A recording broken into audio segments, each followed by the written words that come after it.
सहजात्म स्वरूप परम गुरु वंदु श्री गुरुराज प्रभु ने अहो अलौकिक ज्ञान जोने तीव्र ज्ञान दशामा क्याथी अविरति पामे थान जोने पन भुलावे तेवी भीड़े जाग्रत श्री गुरुराज जोने बीजा वीर समाते मान सारे सहुना काज जोने बीजा राम समाते मान सारे सहुना काज जोने।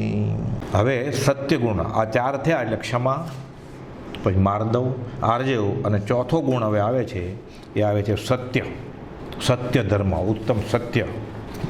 મુનિઓએ સદાય એવું સત્યવચન બોલવું જોઈએ. એટલે અહીંયા યતિ માટે લખાણું છે એટલે મુનિની વાત છે. આપણે પણ એટલે આપણે કાંઈ અસત્ય નથી બોલવાનું, આપણે સત્ય જ ગુણ ધારણ કરવાનો છે. કેમ કે આ બધા પ્રસંગો, પર્યુષણ, આ ધર્મની ક્રિયા, આ બધું એક રિહર્સલ જ છે સર્વસંગ પરિત્યાગ કરવા માટે. અને છેલ્લે તો સર્વસંગ પરિત્યાગ ક્યાં? અસંગ થવા માટે, છેલ્લે શરીરે છોડી દેવા માટે, પરમપદની આરાધના માટેનું આ પર્વ છે. એટલે કહે છે કે મુનિઓએ સદા એવું સત્ય વચન બોલવું જોઈએ જે પોતાને અને પરને પણ હિતકારી હોય, પરિમિત હોય તથા અમૃત સમાન મધુર હોય. જો કદાચ આવું સત્ય વચન બોલવામાં બાધા જણાય તો એવી હાલતમાં બુદ્ધિરૂપ ધનને ધારણ કરનાર મુનિએ મૌનનું અવલંબન લેવું જોઈએ. ઘણીવાર એવું પણ હોય, સત્ય હોય પણ કડવું લાગે એવું હોય, અથવા કડક હોય અથવા વેધક હોય, અને આપણને એમ લાગે સામે ઝીલનાર નથી તો મૌન રાખવું પડે. આ 91મો શ્લોક છે. 92મો શ્લોક છે પછી કે સત્ય વચનની સ્થિતિ થતાં જ વ્રત થાય છે. તેથી સજ્જન પુરુષ જગત પૂજ્ય તે સત્ય વચનની આરાધના કરે છે. સત્ય વચન બોલનાર પ્રાણી સમય અનુસાર પરલોકમાં ઉત્તમ રાજ્ય, દેવ પર્યાય અને સંસારરૂપી નદીના પારની પ્રાપ્તિ અર્થાત મોક્ષ પદરૂપ પ્રમુખ ફળ પામે છે. એ તો દૂરની વાત, પણ આ ભાવમાં પણ આ ચંદ્ર સમાન નિર્મળ યશ સજ્જન પુરુષોમાં પ્રતિષ્ઠા અને સાધુતા પ્રાપ્ત કરે છે. એટલે આ લોકોએ સુખ, પરલોકોએ સુખનું કારણ થયા. તેનું વર્ણન કોણ કરી શકે? એટલે આ પદ્મનંદી પંચવિશંતિમાં આ ચોથો બોલ ઉત્તમ સત્ય આની વાત આવે છે. ગોપાલદેવે ઠેર ઠેર આ વાત કરી છે. મોક્ષમાળાના પાઠમાં જ લખ્યું છે, 23મા પાઠમાં, કે આ સત્ય કેટલી કિંમતી વસ્તુ છે અને સાધકને ગૃહસ્થ વ્યવહારમાં જો સત્ધર્મમાં સહેલાઈથી આગળ વધવા માટે આ સત્ય કેટલું અગત્યનું છે. સામાન્ય કથનમાં પણ કહેવાય છે કે સત્ય આ સૃષ્ટિનું ધારણ છે, અથવા સત્યના આધારે આ સૃષ્ટિ રહી છે. સત્યેન ધારિતે પૃથ્વી, સત્યેન તપસ્તે સૂર્ય, સત્યેન વાયશ્ચ વાયુશ્ચ સર્વે વસ્તુ સત્યેન પ્રતિષ્ઠિતિ. સતને લીધે જ આ બધું ટકી રહ્યું છે. સત એટલે આમ તો આધ્યાત્મિક ઊંડો અર્થ છે. સત એટલે હોવું, જે છે એ જ આત્મા. એટલે ધર્મ, નીતિ, રાજ અને વ્યવહાર એ સત્ય વડે પ્રવર્તન કરી રહ્યા છે, જેમ છે એમ એ ગુણ સાથે. અને એ ચાર ન હોય એટલે ધર્મ, નીતિ, રાજ અને વ્યવહાર ન હોય તો જગતનું રૂપ કેવું ભયંકર હોય. એ માટે થઈને સત્ય એ સૃષ્ટિનું ધારણ છે એમ કહેવું કંઈ અતિશોક્તિ જેવું નથી. પણ અતિશોક્તિ નથી, આ સત્યને લીધે જ બધું ટકી રહ્યું છે. મોટા મોટા શાસ્ત્રમાં તો કથાનકમાં દાખલા છે કે ઉત્તમ સત્યને લીધે આ કેટલું મહાત્મ્ય છે એનું. ધર્મ, નીતિ, રાજ અને વ્યવહાર એ સત્ય વડે પ્રવર્તન કરી રહ્યા છે. હમણાં આવીને વાત, સત્ય વચન છે એ જ ધર્મ છે. આ ધર્મનું રૂપ જ છે સત્ય. સત્ય વચન દયા ધર્મનું મૂળ કારણ છે.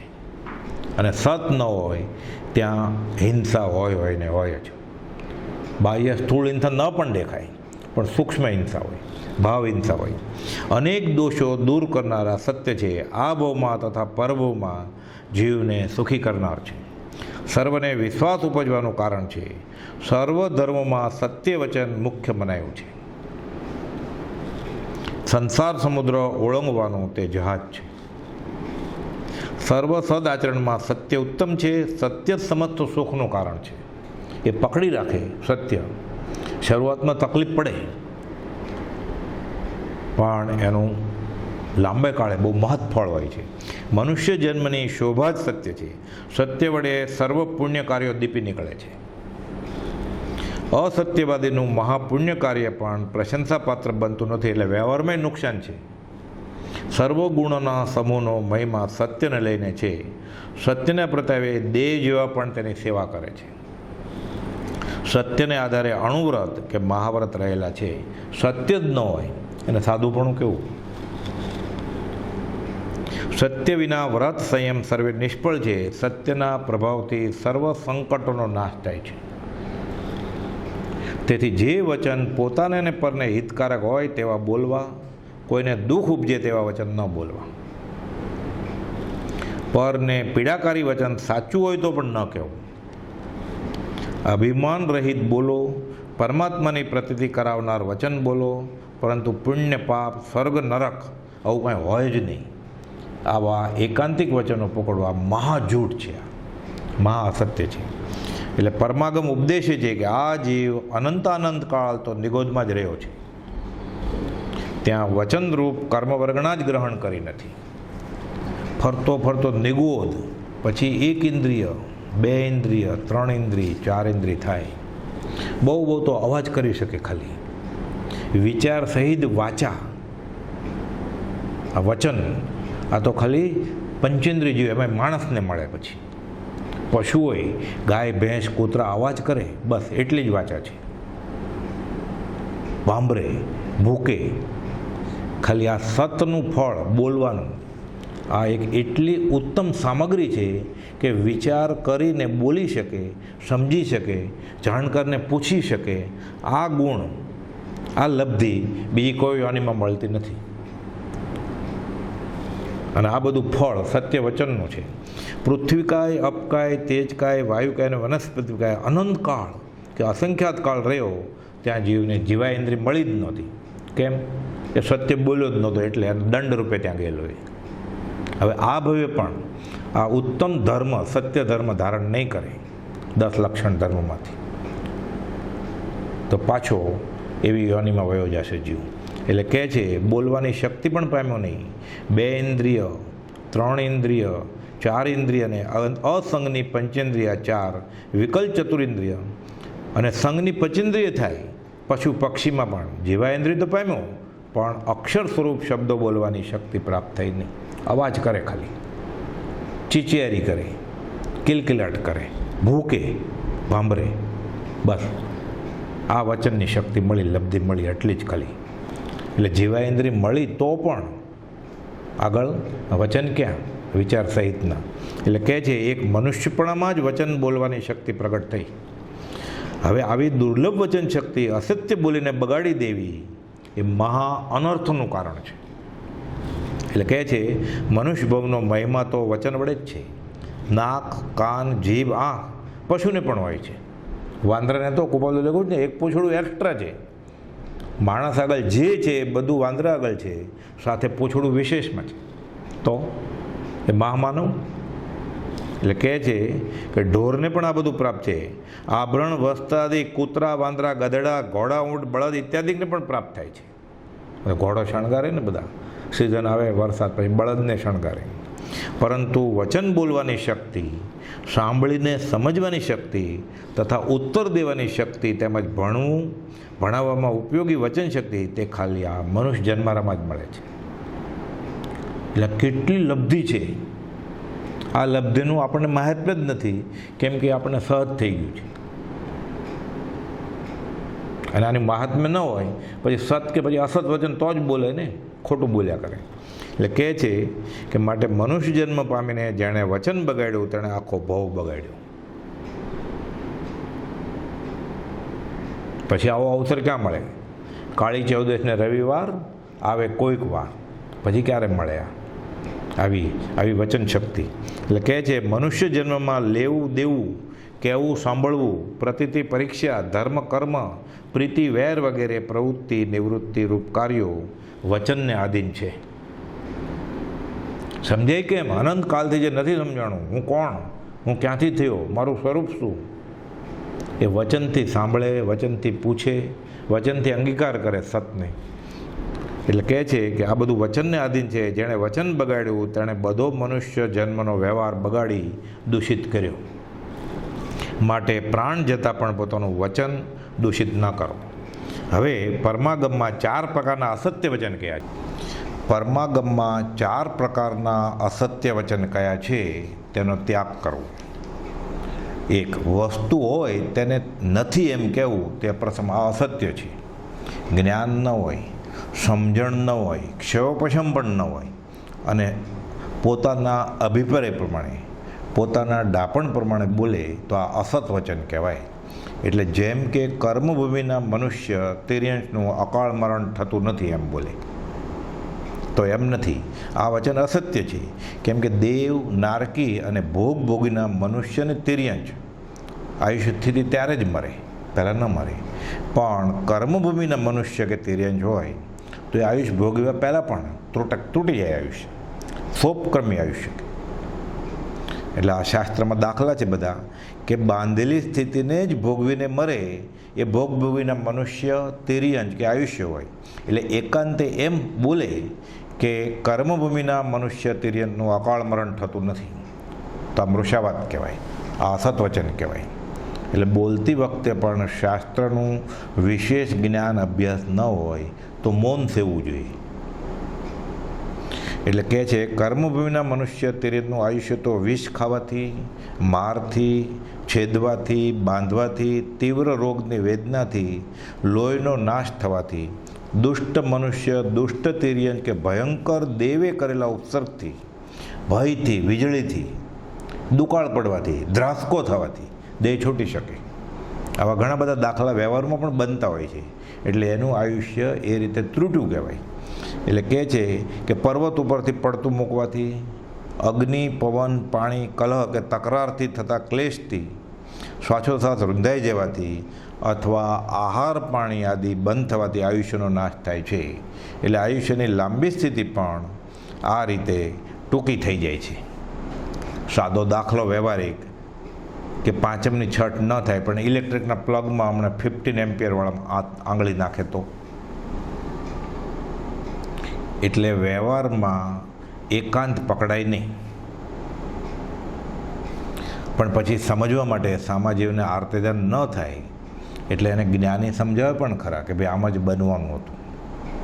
પણ આ બધા શાસ્ત્રના ભાંગા આના જૈન પરિભાષાના અને જૈન આગમમાં દુર્ગમ્ય વસ્તુ, સત્પુરુષના આશય વિના વચન પકડી લે તો એ મિથ્યા દર્શનનું કારણ છે. એટલે આમાં લખે છે આ રીતે કે જે ન હોય તે છે એમ પ્રગટ કરવું, અને બીજું એ પણ અસત્ય જ છે. એવી રીતે વસ્તુનું સ્વરૂપ હોય તેથી વિપરીત સ્વરૂપ કહેવું એ પણ અસત્ય જ ગણાય છે. એટલે સામાન્ય રીતે તો જ્યાં પોતાની બુદ્ધિ ન પહોંચે ત્યાં અસત વચનનો દંડિત થવાને બદલે મૌન સેવવું જોઈએ. હવે ગર્હિત નિંદાના વચન કહેવાય એ ચોથું અસત્ય છે. અને ગર્હિત વચન નહીં, પાછા ગર્હિત એટલે નિંદા કરવી કોઈની. ગર્હિત હોય, સાવધ્ય હોય કે અપ્રિય હોય, આના ઘણા બધા શાસ્ત્રમાં પરમ્યુટેશન, કોમ્બિનેશન ભાંગા આપ્યા છે. પૈશુન્ય એટલે ચાડી ખાવી, હાસ્ય, કર્કશ, અસમંજસ, પ્રલપિત ઇત્યાદિ શ્રુત્ર વિરુદ્ધ વચન પણ ગર્હિત વચન ગણાય છે. હવે આનું બધું સમજાયું છે કે પરનામા હોય કે ન હોય તેવા દોષો તેની પૂઠ પાછળ કહેવા, કોઈના ધનનો, આજીવિકાનો કે પ્રાણનો નાશ થાય એવા વચન બોલવા, અથવા જગતમાં કોઈની નિંદા અપવાદ ફેલાય એવા વચન કહેવા, તે પેશીને નામે ગર્હિત વચન છે. એટલે ચાડી ચુગલી ખાય અને પોતાને વ્યવહારિક ફાયદો હોય કે ન પણ હોય પણ આ અસત વચનના ખાતામાં આવે છે. મશ્કરી કરવા, વિકારી વચન બોલવા, આપણે કહીએ ને જોક માટે, તો આ બી એક નો કશાય છે, એમાંથી કશાય જન્મે પછી. એટલે કહે છે મશ્કરી કરવા, વિકારી વચન બોલવા તથા સાંભળનારને પાપમાં પ્રેરવું અથવા તો પ્રેમ ઉપજે વિષય વાસના જાગૃત થાય, કામ વાસના જાગૃત થાય, તો આ બધા પણ ગર્હિત અસત વચનના ખાતામાં આવે છે.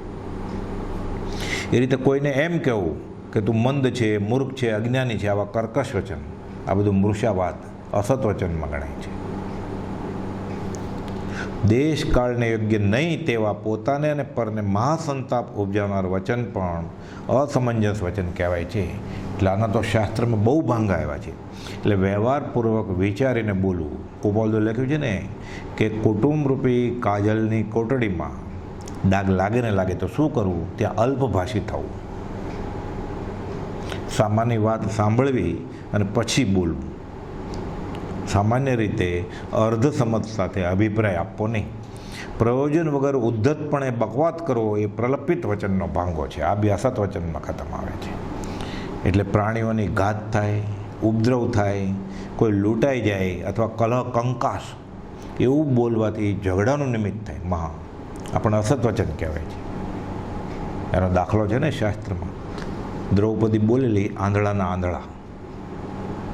એટલે ખરેખર એના પિતા આંધળા જ હતા અને ત્યારે દુર્યોધને પણ ભૂલ કરી હોય આંધળા જેવી. એ વાત વ્યવહારિક રીતે બરોબર લાગે છતાં પણ એ અસત વચન કહેવાય. એનું પરિણામ શું આવ્યું? કંકાસ, ઝઘડા, લડાઈ મંડાય. આ અસત વચન આવે. એટલે આપણને નાની વાત લાગે પણ હસવામાંથી ખસવું થઈ જાય. પછી સત્યવાદી નીચે જણાવેલા 10 ભેદવાળી અપ્રિય વચન નામની અસત્ય ભાષા પણ તજી દે. જે ઉત્તમ સત્ય 10 લક્ષણ ધર્મનો આ ભાંગો સેવતા હોય, યતિ કે ગૃહસ્થ વ્યવહારમાં સાધક કે શ્રાવક, એણે આવા અપ્રિય વચનના ભેદ કર્કશ, કટુક, પરુષ, નિષ્ઠુર, પરકોપણી, મધ્યકૃશ, અભિમાની, અનયંકર, છેદંકર અને ભૂતવત કરે આવી ભાષા બોલવી નહીં. એટલે કોઈને એમ કે તું મૂર્ખ છે, તું ઢોર જેવો છે, તું ગધેડો છે, અક્કલ વગરનો છે, આવા વાક્ય બોલે. અચ્છા તું કજાત છે, હલકી જાતિનો છે, એવું કે ખરેખર હોય પણ હલકા વર્ણનો. પણ આવું માર્મિક હૃદયભેદી વચનો બોલવાની મનાઈ છે શાસ્ત્ર. તું આચાર ભ્રષ્ટ છે, તું ભ્રષ્ટાચારી છે, મહાદુષ્ટ છે, ખરેખર આચાર ભ્રષ્ટ હોય પણ એ અને ખરેખર એને સુધારવાના ભાવ હોય તો નીતિની સમજની વાત કરવાના બી રસ્તા છે. આ રીતે ન થાય. તને મારી નાખીશ, તારું નાક કાપી નાખીશ, તને ડામ દઈશ, આવું બધું બોલે. આ નિષ્ઠુર ભાષા. ખરેખર એ જીવ દંડને લાયક હોય તો પણ આ ભાષા વાપરવી એ અસત વચનના ખાતામાં આવે છે. એ રીતે એ નિર્લજ્જ, એ વર્ણશંકર, તાથી જાતિ કુળ આચારનું ઠેકાણું નથી. એનો એવો કોઈ ગેરવ્યવહાર હોય, એમાં કુળના એવા સંસ્કાર હોય એટલે, અને ખરેખર ગુનો કર્યો હોય તો પણ એને સમજાવવાનો હોય છે. આવું બોલીને, અપમાનિત કરીને આ અસત વચનનું સેવન થાય છે. એટલે જે વચન સાંભળતા જ સાંધા ગગડી જાય, આ મધ્યકૃષ ભાષા છે. પોતે મોઢે પોતાના ગુણ ગાવા એટલે આત્મશ્લાઘા, આ બી મહામૂર્છાવાદનો સ્થાન છે. અને આત્મિક ગુણોનું નાશ થવાનો એક નિમિત્ત છે. એટલે પોતાને મોઢે પોતાના ગુણ ગાવા અને પરના દોષ પ્રગટ કરવા, પોતાના કુળ, જાતિ, બળ, રૂપ, વિજ્ઞાન આદિ મદ દર્શાવવા, વચન બોલવા, આ અભિમાની ભાષા છે. આપણે જોયેલો ને દાખલો મરીચીના ભવમાં કે મારું કુળ કયું, હું કોનો દીકરો, ચક્રવર્તીનો, મારા દાદા કોણ, પ્રથમ તીર્થંકર, તો હું ચરમ તીર્થપતિ થાવ એમાં નવાઈ શી? તો કેટલા ભાવ રખડવું પડ્યું. અને સમ્યક દર્શન થયું હોય પછી સામાન્ય રીતે સમકિતે આવું બોલે જ નહીં, બોલે સમકિત વમી નાખવાનું કારણ બને. શીલ ખંડન કરાવનારી અને વેર બંધાવનારી અનયંકર ભાષા ગણાય છે. એ પણ ત્યાગવાયોગ્ય છે. વીર્ય, શીલગુણ આદિને નિર્મૂળ કરનારી, જૂઠા દોષ પ્રગટ કરનારી, જૂઠા આળ ચડાવનારી છેદંકર ભાષા છે. માયા મૃષાવાદ, ચાડી ચોગલી કરે, સાચું પણ હોય, સાચું ન પણ હોય, પણ વ્યવહારના શુલ્લક ફાયદા માટે ખોટા આળ ચડાવે. આ પણ જૂઠ એટલે અસતના ખાતામાં આવે છે. જે વચન સાંભળી અસહ્ય ઘા લાગી જાય અથવા પ્રાણ છૂટી જાય તે ભૂત વધકર ભાષા છે. ઘણીવાર એવું બોલે સામેવાળાને ધ્રાસકો પડે એ હાસ્ય માટે, મજાક મશ્કરી માટે કે ખરેખર ડરાવવા માટે ધમકી આપવી, તો આ વધકર, ભૂત વધકર ભાષા ગણાય છે. આ 10 પ્રકારના નિંદ્ય વચન ત્યાગવા યોગ્ય છે. વળી વ્યવહારમાં પણ એવું બોલવું જોઈએ કે સામેવાળાને એ ભાષાના નિમિત્તે વિષય વિકાર ઉત્પન્ન ન થાય, કામ વાસના ઉત્પન્ન ન થાય. એટલે સ્ત્રીઓના હાવભાવ, વિલાસ વિભ્રમ, રૂપ ક્રીડા, વ્યભિચાર જણાવનારી, કામને જગાડનારી અને બ્રહ્મચર્યનો નાશ કરનારી કથા, આ બધી સ્ત્રી કથા કહેવાય. સ્ત્રી કથા, ભોજન કથા, દેશ કથા અને રાજકથા. એટલે છાપા, રેડિયો, વિડીયો, આ વોટ્સઅપ જોયા કરે, એવી બધી વાતો ફેરવ્યા કરે, સમાચાર પોતાને ક્યાંકથી મળે સંદેશા એ બીજાને આપ્યા કરે. આ અનર્થ દંડનું કારણ છે. આ અસત વચનનું પોષણ થાય છે આમાં, અને મૃષાવાદનો આ પાપ લાગે છે. આ બધા નિંદ્ય વચન ગણે છે. એટલે કહે છે આ રૌદ્ર કર્મનું વર્ણન કરે તેવી રાજકથા, ચોરોની કથા, મિથ્યાદ્રષ્ટિ કુલિંગીની કથા, ધંધા કમાવાની કથા, વેરી દુષ્ટનો તિરસ્કાર કરવાની કથા, હિંસાને પોષનાર શાસ્ત્રની કથા, આ સર્વ કથાઓ કહેવા યોગ્ય નથી, સાંભળવા યોગ્ય નથી. એટલે આપણે વાંચ્યા વગરે ફોરવર્ડ કરી દઈએ કે વાંચીને કરીએ. આ બધું બેઠા બેઠા પાપ બાંધવાના કારણ નિમિત્ત બને છે. એટલે કહે છે એ જ્ઞાની આ 4 પ્રકારની નિંદ્ય ભાષા, ક્રોધને વશ થઈને, લોભને વશ થઈને, મદને વશ થઈને, ભયથી દ્વેષથી કદી ન કહો. પોતાને અને પરને હિતકારી વચન જ બોલો. આ જીવને હિતરૂપ અર્થવાળા મધુર વચન જેટલું સુખ ઉપજાવે છે, નિરાકુળ કરે છે, દુઃખ દૂર કરે છે, તેટલું સુખ ઉપજાવનાર, શાંતિ આપનાર, દુઃખ દૂર કરનાર કોઈ ચંદ્ર, જળ, ચંદન એ પણ નથી. એટલે આને આત્માને શાંત કરવાની આ વાણી છે. કહે છે સત્ય વચનથી સર્વ વિદ્યાઓ સિદ્ધ થાય છે, શુભનો બંધ પડે છે, ક્ષયોપશમ વધે છે, જ્ઞાન આવણી કર્મનો નાશ થાય છે, અને ધીરે ધીરે અધ્યાત્મમાં એ જીવ આગળ વધી શકે છે. એટલે અસત વચન છોડવાની ઠેર ઠેર શાસ્ત્રમાં વાત છે. એ જ્ઞાનીજન જગતમાં પ્રિય, હિતકર, મધુર વચન બહુ વિર્યા છે. સુંદર શબ્દોની ખોટ નથી. વચને કેમ દરિદ્રતા, ખોટી ખુશામત નથી કરવાની, પણ જાણી કરીને સામેવાળાને દુઃખ ઉપજે કે મર્મભેદી ભાષા શા માટે વાપરવી છે, નિંદક ભાષા શા માટે વાપરવી પડે છે. ઘણીવાર આપણે કુટેવ પડી ગઈ હોય છે, વ્યવહારિક ફાયદોય નથી હોતો, અને વિકથા કર્યા કરતા હોય છે. એટલે કરે છે તો નિંદ્ય વચન શા માટે બોલવા? નીચ પુરુષને બોલવા લાયક એવું ટૂંકારા ભરેલા વચને ન બોલવા, અને અધમપણું કે ઉત્તમપણું ખાલી વચન પરથી જ પરખાઈ જાય છે. જ્ઞાનીનું જ્ઞાન એના નેણ, વેણ અને શેણ પરથી ખબર પડી જાય. એટલે જેવું હૈયે હોય એ હોઠે આવીને ઊભું રહી જાય. એટલે વિકારી ભાષા વળવાના બોલ, મન પણ વિકારી જ હોય છે. જે અન્યને દુઃખદાયી વચન કહે છે, ખોટા આળ ચડાવે છે, તેના પાપે અહીં જ તેની બુદ્ધિ ભ્રષ્ટ થઈ જાય છે, જીભ જૂઠી પડી જાય છે, અને ઇન્દ્રિયોનું નુકસાન, આંધળા, બોબડા, પાંગળા થાય છે, દૂર ધ્યાનથી મરીને અધોગતિએ જાય છે. એટલે સત્યના પ્રભાવથી અહીં જ ઉજ્જવળ યશ, વચન સિદ્ધિ અને શ્રુદ્ધ જ્ઞાન પામવાનું નિમિત્ત બને છે. એટલે સામાન્ય રીતે આ બધા વ્યવહારિક ડાપણની વાત લાગી, એ પણ વ્યવહાર ધર્મમાં જો આચરણમાં આવવા માંડે પછી અમુક વખત પછી ટેવ પડી જાય. આ કંઈ બહુ અઘરું નથી. કુપાલદેવે લખ્યું છે ઉપદેશ છાયામાં કે થોડો વખત એવો પુરુષાર્થ કરે તો વ્યવહારમાં પછી એ બહુ એને માટે મહેનત કરવી પડતી નથી. સત્ય બોલવું એ કાંઈ મુશ્કેલ નથી. ઉપદેશ છાયામાં 725માં પાના ઉપર છે. સત્ય બોલવું એ કાંઈ મુશ્કેલ નથી, સાવ સહજ છે. જે વેપાર આદિ સત્ય વડે થાય તે જ કરવા. શરૂઆતમાં એમ લાગે કે નફો ઘટી જાય છે મારો, હું સાચું બોલીશ તો, પણ પછી એકવાર એ સ્થિર થઈ જાય, એમાં એસ્ટાબ્લિશ થઈ જાય, પછી તો એ પુણ્યને લીધે, એવા સદાચારને લીધે એને યશ પણ મળે છે અને લક્ષ્મી પણ મળે છે. એ લખે છે જો 6 મહિના સુધી એમ વર્તાય તો પછી સત્ય બોલવું સહજ થઈ જાય છે.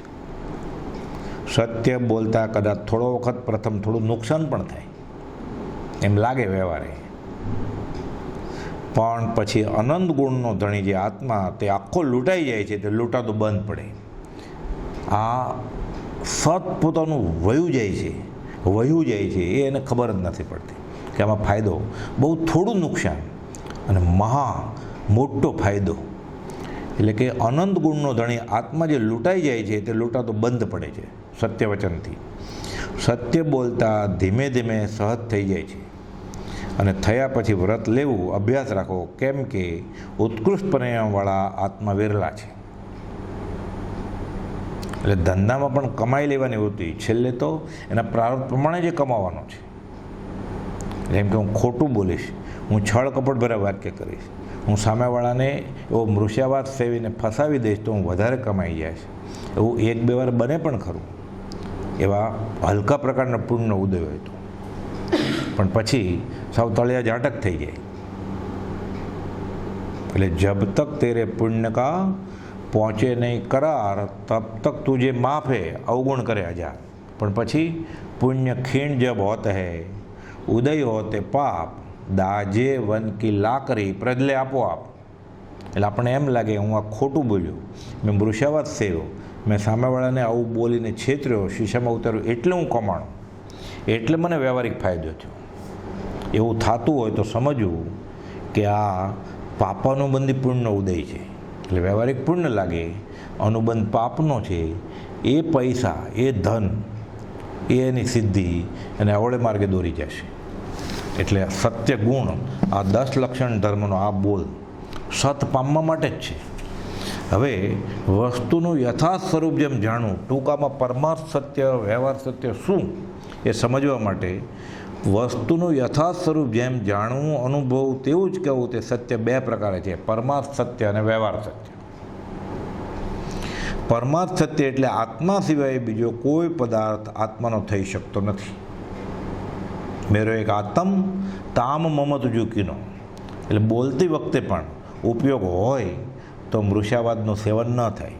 એટલે કહે છે એમ નિશ્ચય જાણી ભાષા બોલવામાં વ્યવહારથી દેહ, સ્ત્રી, પુત્ર, મિત્ર, ધન, ધાન્ય, ગૃહ આદિ વસ્તુઓના પ્રસંગમાં બોલતા પહેલાં એક આત્મા સિવાય બીજું કાંઈ મારું નથી એ ઉપયોગ રહેવો જોઈએ. ખરેખર તો આ જ્યારે સમ્યક દર્શન થાય પછી આવું થાય, પણ આપણે આનો મહાવરો પાડવો જોઈએ. એટલે અહંભાવ ઓછો થાય, મૃષાવાદનો દંડ ઓછો પડે. અન્ય આત્માના સંબંધી બોલતા આત્મામાં જાતિ, લિંગ અને તેવા ઔપચારિક ભેદવાળો તે આત્મા ન. આત્માને જાતિ છે જ નહીં, આત્માને જ્ઞાતિ નથી, આત્માને કુળ નથી, એટલે આત્માને એવા કોઈ ગુણ નથી. એટલે માત્ર વ્યવહાર નહીંથી કાર્યને માટે બોલાવવામાં આવે છે, એવા ઉપયોગપૂર્વક બોલાય તો તે પારમાર્થિક સત્ય છે, નહીં તો એ પણ મૃષાવાદ છે. એટલે સ્ત્રીને સ્ત્રી કહે, સ્ત્રી તો આત્મા છે, પુરુષ એ આત્મા જ છે. એટલે એવું બોલતા હોય ત્યારે પણ આવો ઉપયોગ રહેવો જોઈએ, તો આ પારમાર્થિક સત્ય ભાષા કહેવાય. નહીં તો એ પરમાર્થે મૃષાવાદ કહેવાય. દ્રષ્ટાંત તરીકે સમજાવે છે, એક માણસ પોતાના આરોપિત દેહની, ઘરની, સ્ત્રીની, પુત્રની કે અન્ય પદાર્થની વાત કરે છે, પોતાની કે પોતાના ઘરના મેમ્બરની, તે વખત સ્પષ્ટપણે તે પદાર્થથી વક્તા હું ભિન્ન છું અને તે મારા નથી એમ સ્પષ્ટપણે બોલનારને ભાન હોય તો તે સત્ય કહેવાય. એટલે પોતાના છોકરાની વાત કરતો હોય, પોતાના પત્નીની વાત કરતો હોય, પોતાના સગા સંબંધીની વાત કરતો હોય, ત્યારે એનો ઉપયોગ હોવો જોઈએ કે આમાંથી મારું કાંઈ છે નહીં. એમ કે મારે ઘરે આમ, મારા માતા પિતા આમ, મારો દીકરો આમ, એવું બોલે ત્યારે એનો ઉપયોગ હોવો જોઈએ કે આ હું જે બોલું છું એમાંથી કોઈ મારું નથી. ફક્ત મેરો એક આત્મ તામ મમત જુકીનો ઓર સબે ભિન્ન. આ ઉપયોગ ન હોય તો એ મૃષાવાદના ખાતામાં આવે, આ ઉપયોગ હોય તો તે સત્ય કહેવાય. હવે બીજું દ્રષ્ટાંત, જેમ કોઈ ગ્રંથકાર શ્રેણિક રાજા અને ચેલણનું વર્ણન કરતા હોય શાસ્ત્રમાં, કથાયન યુગમાં, તો તેઓ બંને આત્મા હતા. એટલે શ્રેણિક આ બોલે ખરા કે શ્રેણિક રાજાના પત્નીનું નામ, રાણીનું નામ ચેલણા હતું, પણ ત્યારે એને ખબર હોય કે આત્મા પતિએ નથી, આત્મા પત્નીએ નથી, આત્મા રાજાએ નથી, આત્મા રાણીએ નથી. એટલે કહે છે તો તેઓ બંને આત્મા જ હતા અને માત્ર શ્રેણિકના ભવ આશ્રય તેમનો એ સંબંધ હતો. અગર સ્ત્રી પુત્ર ધન રાજ્ય વગેરેનો સંબંધ હતો તે વાત લક્ષ્યમાં રાખ્યા પછી બોલવાની પ્રવૃત્તિ કરે તો પરમાર્થ સત્ય. કુપોલદોને આ સહજ હતું. પત્રોમાં આવે છે, માતુશ્રીના શરીરે તાવ આવવાથી કાલે નડિયાદથી મેલમાં બેસવાનું થશે. એને ખબર હોય માતુશ્રીને તાવ આવે જ નહીં. આત્માને તાવ આવે, માતુશ્રીના શરીરે તાવ આવે. શરીર ગરમ ઠંડુ થાય. સાવ નાની ઉંમરે આર્યા 3 મહાસતીજીઓ વિહાર કરતાં વવાણીયા આવેલા અને ત્યારે મોક્ષમાળા હસ્તલિખિત પ્રત થઈ ગયેલી, હજી છપાવવાનું બાકી હતું. એ મહાસતીજીઓને મોક્ષમાળાની એ પ્રતો સમજવાના ભાવ જાગ્યા. એટલે પોપટલાલ મંજી સાથે સંદેશો આવ્યો અને કૃપાળુદેવને આ 16-17 વર્ષની ઉંમરે ઉપાશ્રયમાં જવાનું બન્યું. ત્યારે પોપટલાલ મંજી કહે છે, તમે આ પાઘડી પહેરો. એટલે કૃપાળુદેવ સહજ જ બોલે છે, પાઘડી પોતાની હોય, પોતાનો તો આત્મા જ છે ખાલી. એટલે કે જે આ પાઘડી મનસુખ માથા ઉપર મૂકે છે, એમ નહીં આ પાઘડી મારી નથી ને આ પાઘડી મારી છે. એટલે જેને આત્માનો આવો તીવ્ર ઉપયોગ હોય, બેફાટ આત્મા અનુભવાણો હોય જેને, એને તો આવી સત્ય ભાષા જ નીકળે. પણ આપણે પણ બોલતી વખતે મનમાં ઉપયોગ રાખવો જોઈએ. એટલે ધીરે ધીરે મહાવરો થતો જાય અને અસત વચન ઘટતા જાય. વ્યવહાર સત્ય આવ્યા વિના પરમાર્થ સત્ય વચન બોલવાનું બને તેમ ન હોવાથી વ્યવહાર સત્ય પણ નીચે પ્રમાણે જાણવાનું છે. આ તો પરમાર્થ સત્યની વાત કરી, આ તો બહુ દૂરની વાત કરી. વ્યવહારમાં ઘણાને ટેવો જ હોય, કોઈ પણ જાતના વ્યવહારિક લાભ વગર પણ ખોટું જ બોલતા હોય. એટલે કહે છે, જેવા પ્રકારે વસ્તુનું સ્વરૂપ જોવાથી, અનુભવવાથી, શ્રવણથી કે વાંચવાથી આપણને અનુભવમાં આવ્યું હોય, તેવા જ પ્રકારે તે કહેવું એ વ્યવહાર સત્ય. દાખલો છે એનો, જેમ કે અમુક માણસનો લાલ ઘોડો જંગલમાં દિવસે 12 વાગે દેઠો હોય અને કોઈને પૂછવાથી તે જ પ્રમાણે યથાતથ વચન બોલે કે હા, મેં 12 વાગે તમારો લાલ કલરનો ઘોડો જોયેલો. તો આ વ્યવહાર સત્ય. આમાં પણ કોઈ પ્રાણીના પ્રાણનો નાશ થતો હોય, અગર ઉન્મત્તાથી વચન બોલાયું હોય, યદ્યપિ ખરું હોય તો પણ અસત્ય જ છે એમ જાણી પ્રવર્તવું સત્યથી વિપરીત અને અસત્ય કહેવાય છે. હવે દાખલો આવે છે, એક સંન્યાસી આવી રીતે બેઠા હતા ધ્યાનમાં, આત્માના અનુસંધાનમાં, અને કોઈ શિકારી હરણની પાછળ દોડે છે. હરણ ભાગીને ત્યાંથી ફંટાય છે. શિકારી પૂછે છે, હરણ ક્યાં ગયું? તો સાધુ એને સાચું કહી દે કે હા, ઉત્તર દિશામાં ગયું છે. એ પારધી એની પાછળ જઈને મારી નાખે તો એ ખરેખર સાચું જ બોલ્યા સાધુ કે એ દિશામાં ગયું છે. એ અસત્ય ગણાય છે, સત્ય નહીં. એટલે કેટલો ઉપયોગ હોવો જોઈએ. આપણા બોલવાથી વ્યવહારિક રીતે સત્ય લાગે, ખરેખર ઉત્તરમાં જ ગયેલું, પણ જો એનો પ્રાણ જતો હોય, એને નુકસાન થતું હોય તો એ કહેવાય જ નહીં. અને કદાચ ન કહી શકાય એવું હોય કે બીજો જવાબ ન હોય તો મૌન રખાય કે અમને ખબર નથી, મેં જોયું નથી. આનો પાછો દાખલો છે, એક સંન્યાસીને વ્યવહારિક રીતે ખોટું ન બોલવું એ પ્રતિજ્ઞા હતી. એટલે આવી રીતે પારધી હરણની પાછળ જાય છે અને પૂછે છે, હવે હરણ આ બાજુ ગયું? એ કે ના, આ બાજુ નથી ગયું હરણને બચાવવા માટે. તો ખોટું બોલે વ્યવહારે.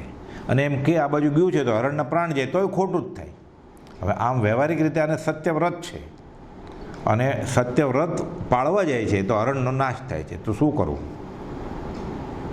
એટલે એણે ભળતો જ જવાબ આપ્યો, જે જોવે છે એ સાંભળતું નથી અને જે સાંભળે છે એ જોતું નથી. એટલે ઓલો પારધી ફરીવાર પૂછે છે કે હું તને હરણનું પૂછું છું એ બાવા. તો આ પાછો એ જ જવાબ આપે છે કે મેં તમને કહ્યું તો ખરા, જોવે છે એ સાંભળતું નથી અને સાંભળે છે એ જોતું નથી. તો વાત તો સાચી જ છે, આંખ જોવે છે તો આંખ ક્યાં સાંભળે છે, કાન સાંભળે છે તો કાન ક્યાં જોવે છે. એટલે જવાબ સાચો જ આપ્યો એણે. મૃષાવાદ હતો જ નહીં, છળકપટ હતું જ નહીં, વ્યવસ્થિત રીતે બોલાયેલી વાત હતી. એટલે પારધીને ખબર પડી કે આનું મગજ ચસકી ગયું છે, એ વયો ગયો ત્યાંથી.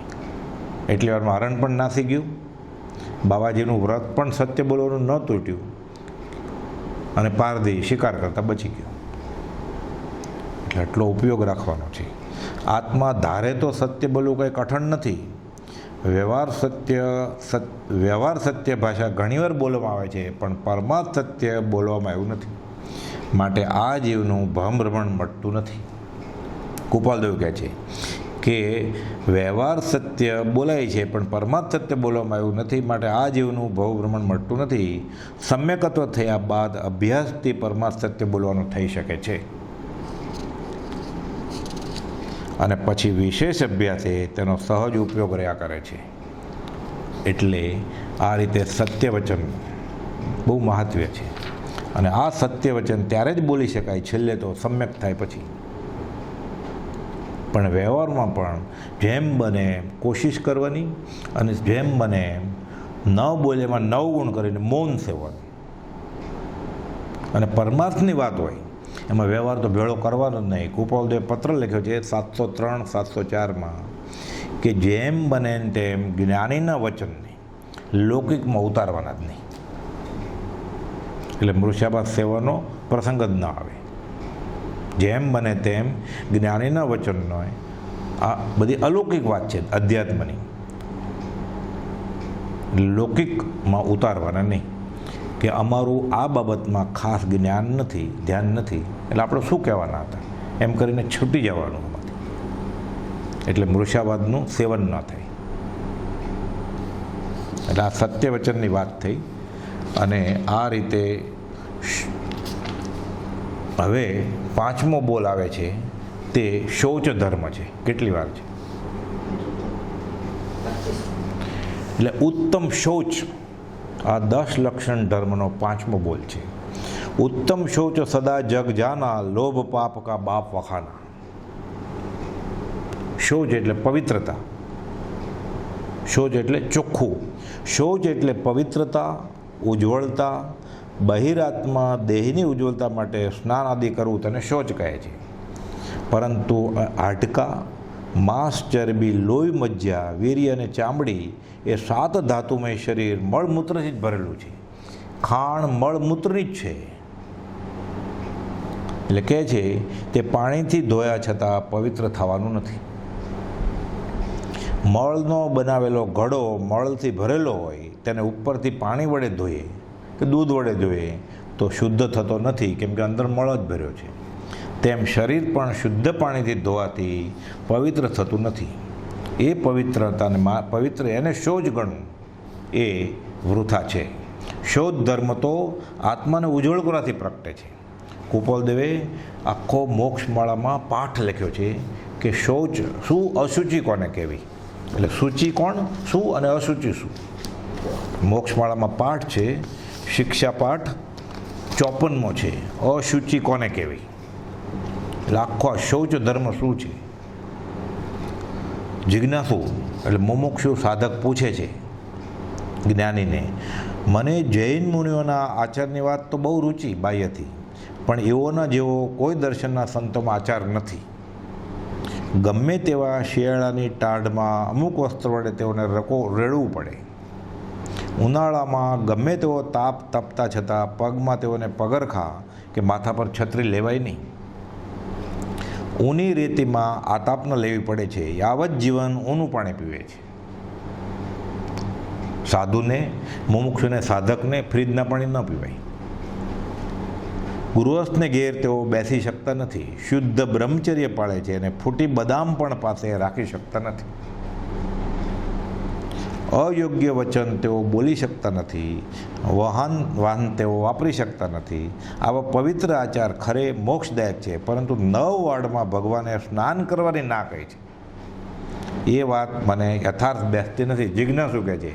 એટલે આ શૌચ ધર્મ શું છે એ વિશે કૃપાલદેવ મોક્ષમાળામાં સમજાવે છે. એટલે સત્ય કહે છે, એટલે સંત ગુરુજી કે સત્ય શા માટે તને બેસતું નથી. એટલે જિજ્ઞાસુ પૂછે, કારણ એનાથી તો અશુચિ વધે છે.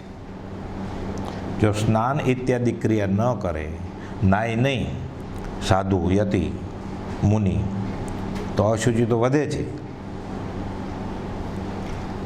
એટલે જિજ્ઞાસુ પૂછે છે, એટલે ગુરુજી પૂછે છે કારણ એથી એટલે સત્ય. એટલે સંત જવાબ આપે છે, કઈ અશુચિ વધે છે. એટલે આ કહે છે શરીર મલિન રહે છે એવી. હવે એને સમજાવે છે કે ભાઈ, શરીરની મલિનતાને અશુચિ કેવી એ વાત કંઈ વિચારપૂર્વક નથી. શરીર પોતે શાનું બન્યું છે તો વિચાર કરો. એ તો ખાણ મળમૂત્રની છે, વિષ્ટનું પોટલું છે. એટલે કહે છે રક્ત, પિત્ત, મળમૂત્ર, શ્લેષ્મનો એ ભંડાર છે, તે પર માત્ર ત્વચા છે, છતાંય પવિત્ર કેમ થાય? કોયલા ન હવે ઉજળા, સોમણ સાબુન ખાય, કેવી રીતે થાય? જો નાવાથી પવિત્ર થઈ જતું હોય, ધર્મ થતો હોય, તો બધા માછલા 24 કલાક પાણીમાં જ હોય છે, જળાશયમાં હોય છે, બધા માછલાનો મોક્ષ થઈ જવો જોઈએ ને. કબીર કહે છે કે સ્નાન કરવાથી જો શૌચ ગુણ ધર્મ પ્રગટતો હોય તો બધા કાચબા, માછલા, મગર, જળચર પશુનો મોક્ષ થઈ જવો જોઈએ. એટલે 24 કલાક સ્નાન કરે છે. એટલે કહે છે સાધુએ એવું કંઈ પાછું સંસારિક કર્તવ્ય પણ કર્યું નથી હોતું કે જેથી તેઓને સ્નાન કરવાની આવશ્યકતા રહે. પણ સ્નાન કરવામાં નુકસાન શું? બહારથી પવિત્ર થતા હોય તો, શોધ થતા હોય તો. એટલે કૃપાલદેવ સમજાવે છે આ તો સ્થૂળ બુદ્ધિનો પ્રશ્ન છે. નાહવાથી અસંખ્યાત જંતુનો વિનાશ થાય પાણીમાં, સાબુમાં, અને કામાગ્નિની પ્રદીપ્તા થાય, વ્રતનો ભંગ થાય અને પરિણામ બદલે છે. આ સગળી આત્માર્થિક અશુચિ ઉત્પન્ન થાય છે. જો શુચિ કરવા બાહ્ય અને અંતરંગ તો અશુચિ ભેગી થાય છે. આત્મા વધારે કર્મમલથી દબાય છે તો આત્મા ક્યાં ચોખ્ખો થયો? એટલે કહે છે એથી આત્મા મહામલિન થાય છે. પ્રથમ એનો વિચાર કરવો જોઈએ. શરીરની જીવ હિંસાયુક્ત જે મલિનતા છે તે જ અશુચિ છે. અન્ય મલિનતાથી તો આત્માની ઉજ્જવળતા થાય છે. એટલે આપણે જેને મેલ કહીએ છીએ એ તો સાધુનું, મુનિનું ઘરેણું છે, શોભા છે, અલંકાર છે. એ તત્વ વિચારે સમજવાનું છે. નાવાથી વરદભંગ થઈ આત્મા જો મલિન થાય છે તો આત્માની મલિનતા તો મહા અશુચિ છે. આ શૌચ ધર્મ ક્યાં? આ તો અશૌચ થઈ ગયું. એટલે ખરો શૌચ ધર્મ તો શું છે કે આત્મા કર્મમળથી સાફ થવો જોઈએ. એટલે કહે છે મને તમે બહુ સુંદર કારણ બતાવ્યું. આ જિજ્ઞાસુ કહે છે સૂક્ષ્મ વિચાર કરતા જિનેશ્વરના કથનથી બોધ અને અતિ આનંદ પ્રાપ્ત થાય છે. ગૃહસ્થાશ્રમીઓને જીવ હિંસા કે સંસાર કર્તવ્યથી થયેલી શરીરની અશુચિ ટાળવી કે નહીં, તો આપણે ગૃહસ્થ વ્યવહારમાં નાવવું કે નહીં? એટલે કહે છે સમજણપૂર્વક અશુચિ ટાળવી જ જોઈએ. એટલે આપણે ગૃહસ્થની ક્રિયાઓ કરી હોય, અશુચિ હોય, એટલે શાસ્ત્રો કેવું અડીએ, મંદિરમાં જાય, એટલે એ રીતે સામાન્ય શુચિનો નિષેધ નથી. સમજણપૂર્વક અશુચિ ટાળવી જ જોઈએ. જૈન જેવું એ કે પવિત્ર દર્શન નથી અને તે કાંઈ અપવિત્રતાનો બોધ કરતું નથી કે ગંદા હાથે ચોપડા અડો ધર્મના, કે ગંદા વેશે, ગંદા કપડાએ અશુચિ સાથે મંદિરમાં પ્રવેશ કરવો, એ વાત નથી. પણ ખરી અશુચિ તો કઈ છે? મનની અશુચિ. એટલે મન મલિન હોય તો બહારથી ગમે એટલા સ્નાન કરીને જાય, એ શૌચ ધર્મ છે નહીં. એટલે શૌચ ધર્મનું મૂળ સ્વરૂપ આ સમજવાનું છે. એટલે આગળ સમાધિ સોપાનમાં બ્રહ્મચર્યજીએ ઘણું સમજાવ્યું છે કે હવે આ જીવ ન કરવાનું કરે છે, ન ખાવાનું ખાય છે, ન પીવાનું પીવે છે, ન બોલવાનું બોલે છે, તો શૌચ ધર્મ ક્યાં રહ્યો છે? એટલે કહે છે કે ખરેખર શુદ્ધ પાણીથી ધોવાથી શરીર પવિત્ર નથી થતું, એ પવિત્ર માનવું આ તો મૃષા છે. શૌચ ધર્મ તો આત્માને ઉજ્જવળ કરવાથી પ્રગટે છે. લખે છે આગળ, લોભથી, હિંસાથી આત્મા મલિન થઈ રહ્યો છે. અનંત કાળથી આ કર્મનો મેલ વળગેલો છે. એનાથી આત્માને સાફ કરવાનો છે, મુક્ત કરવાનો છે. તેથી લોભનો અભાવ થઈ આત્મા પવિત્ર થાય છે. આ શુચિ આત્માની. જે પોતાના આત્માને દેહથી ભિન્ન જ્ઞાન ઉપયોગ, દર્શન ઉપયોગ અને અખંડ અવિનાશી સમજે છે, એ તે ત્રણેય લોકના સર્વ પદાર્થનો પ્રકાશક, તે સદાકાળ અનુભવ કરે છે, ચિંતવે છે, તેને શૌચ ધર્મ હોય છે. વળી મનને માયાચાર, લોભ આદિના ત્યાગથી ઉજ્જવળ કરવું તે શૌચ ધર્મ છે. જેનું મન કામ, લોભ આદિથી મલિન હોય તેને શૌચ ધર્મ છે નો. એટલે મુખ્ય તો અધ્યાત્મમાં શુચિ અને શૌચ ધર્મ આત્માને મનને લગતી જ વાત છે, બાહ્ય શુચિની વાત છે જ નહીં. અને આપણે સામાન્ય રીતે જૈનેતરના પ્રસંગમાં હોય, અમુક સંપ્રદાયમાં તો નાવાને બહુ ધર્મ ગણેલો છે. એમ પાછા એમ બોલાય પણ ખરા, ગંગા નાયા. એટલે નાયા એટલે શું કર્યું? ગંગામાં નાય કે તળાવમાં નાય તો શું કરવું? માછલાના બચ્ચા શરીરે ગર્યા. અને કેટલા જીવોની, એકેન્દ્રિય તો ખરા જ, બીજા 30 જીવોની હિંસા કરી. એટલે નાવું એ શૌચ ધર્મ નથી. શૌચ ધર્મ એ છે આત્મા કર્મમલથી છૂટો થાય. ધનની લંપટતાના ત્યાગથી શૌચ ધર્મ પ્રગટે છે. પરિગ્રહની મમતા છોડી ઇન્દ્રિયોના વિષયનો ત્યાગ કરી તપશ્ચર્યામાં પ્રવૃત્તું તો શૌચ ધર્મ પ્રગટે છે. બ્રહ્મચર્ય ધારણ કરવું તો શૌચ ધર્મ પ્રગટે છે. 8 પ્રકારના મતથી રહિત વિનયવાળા થવું તે પણ શૌચ ધર્મ પ્રગટાવે છે. આ શૌચ ધર્મની સમજણ આપે છે. અભિમાની મદ સહિત હોય તે મહામલિન છે, તેને શૌચ ધર્મ ક્યાંથી? માર્દવ ગુણ આપણે જોયેલું ને, એ આવે તો એ શૌચ ધર્મ પ્રગટ્યો. વિતરાગ સર્વજ્ઞના પરમ આગમનો અનુભવ કરીને અંતરમાં રહેલા મિથ્યાત્વ, કષાય આદિ મળને ધોવા તે જ શૌચ ધર્મ છે. ઉત્તમ ગુણોની અનુમોદનાથી શૌચ ધર્મ પ્રગટે છે. એટલે શાસ્ત્રમાં બહુ લાંબો વિસ્તાર છે આનો. ભાવપૂર્વક ઉત્તમ પુરુષના ગુણોનું ચિંતન કરવાથી આત્મા ઉજ્જવળ થાય છે અને શુચિ પવિત્રતા પામે છે. કષાય મળના અભાવથી ઉત્તમ શૌચ ધર્મ પ્રગટે છે. આત્માને પાપનો લેપ લાગવા ન દેવો તે જ શૌચ ધર્મ છે. જેમ જેમ આત્મા કર્મમલથી બંધાતો જાય એમ તો અપવિત્ર થતો જાય છે. જે સમભાવ સંતોષભાવ રૂપ પાણીથી તીવ્ર લોભરૂપ મળના ઢગલાને ધોવે છે અને ભોજનમાં અતિ લંપટતા રહિત છે, તેને નિર્મળ શૌચ ધર્મ હોય છે. ભોજનનો લંપટી ધર્મ રહિત હોય છે. હવે આવ્યું ને વ્યવહાર, ન ખાવા જેવી વસ્તુ પણ ખાય, ન પીવા જેવી વસ્તુ પણ પીવે. આ જ શૌચ ધર્મનો નાશ. હલકા આચારવાળો હોય છે, ભોજનના લંપટની લજ્જા નાશ પામે છે, કારણ કે સંસારમાં જીવા ઇન્દ્રિય અને કામને વશ તેને જીવ પોતાને ભૂલી. હવે આખું વાત કરે છે કે જો આ શૌચ ધર્મ ન પ્રગટાવે, આંતરિક શૌચ ધર્મ, તો એની ગતિ કઈ થાય?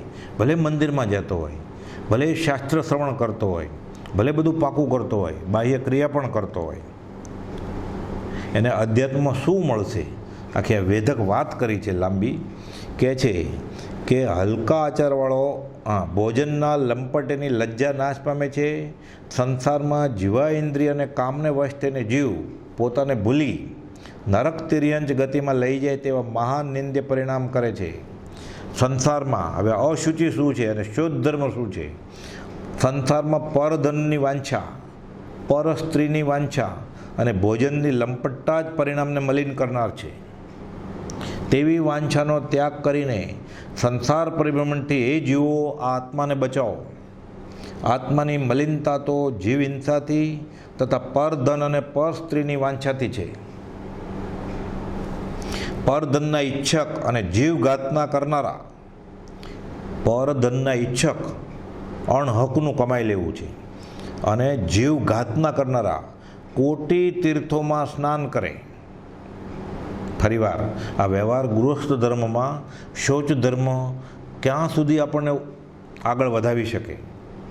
પરધનના ઈચ્છક અને જીવઘાતના કરનારા કોટી તીર્થોમાં સ્નાન કરે, સર્વ તીર્થ સ્થળોની યાત્રા કરે, કરોડો રૂપિયાનું દાન કરે, કરોડો વર્ષ સુધી તપ કરે, સર્વ શાસ્ત્રો ભણે અને ભણાવે, તો પણ તેમની શુદ્ધિ કદાપી થતી નથી.